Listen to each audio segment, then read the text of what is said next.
আসসালামু আলাইকুম। রুটি বা ভাতের সাথে খাওয়ার জন্য একটা সবজি রেসিপি শেয়ার করব আপনাদের সাথে।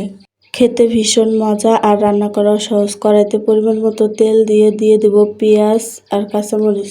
এখন একটু ভাজা ভাজা করে দিয়ে দেব আগে থেকে কেটে রাখা পেঁপে দিয়ে মুগ ডালের সবজি রান্না করব। ডালগুলো দিয়ে দিলাম, এখন একটু নেড়ে নেব নিচে যাতে লেগে না যায়।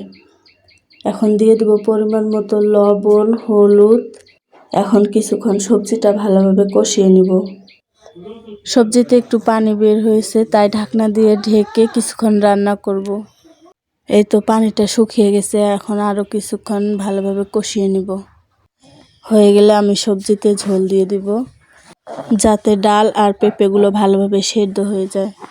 আরও কিছুক্ষণ ঢাকনা দিয়ে রান্না করব সেদ্ধ হওয়া পর্যন্ত। এই তো ঢাকনাটা উঠিয়ে নিলাম, সবজিগুলো ভালোভাবে সেদ্ধ হয়ে গেছে। এখন একটু চামচের সাহায্যে আধা ভাঙা করে নিব।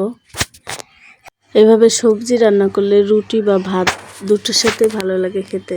এখন একটু মশলার গুঁড়া দিয়ে দিব, 2 চামচ মশলার গুঁড়া দিয়েছি। এখন একটু মিশিয়ে নিব।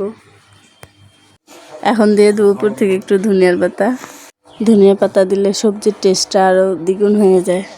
সবজিটা প্রায় হয়ে গেছে, আর রান্না করার দরকার নেই। এই তো সবজিটা হয়ে গেছে, দেখতেই পাচ্ছেন কি সুন্দর একটা কালার চলে এসেছে, খেতেও ভীষণ মজা। ভিডিওটি ভালো লাগলে অবশ্যই একটা লাইক দিয়ে দেবেন। আল্লাহ হাফেজ।